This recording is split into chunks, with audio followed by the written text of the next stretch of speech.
And good evening to you. With the election just 2 days away now, campaign fever certainly heating up. Local Republicans say they're getting their base energized to vote, but how much of an impact will that have on turnout at the polls? Fox 11's Kelly Schlicht takes a closer look.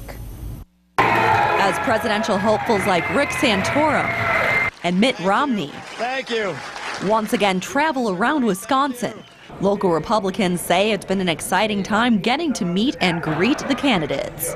I think it's wonderful because hopefully it'll energize the voting bloc.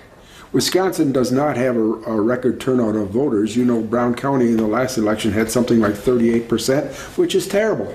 In the past 2 weeks, Northeast Wisconsin has seen several stops from Santorum, Romney, and Newt Gingrich. Ron Paul has visited other parts of the state, including Madison. Political science professor Charlie Jacobs says those appearances may help voters better identify with the candidates. Getting onto the street and pressing the flesh with individuals can really help people make up the mind. They see the character of the individual candidates as well as hear what their policy ideas are.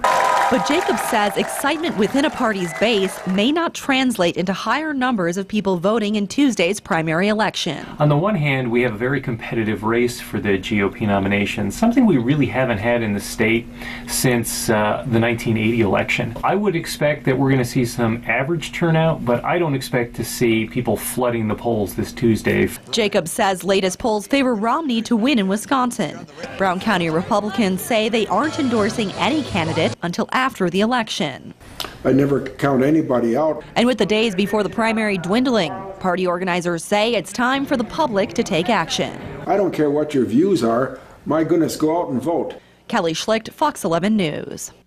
Appearing on a national news show this morning, Santorum took issue with the head of the Republican National Committee, Reince Priebus. Priebus said whoever wins Wisconsin will have some serious bragging rights. Santorum says he doesn't see a win in Wisconsin as do or die.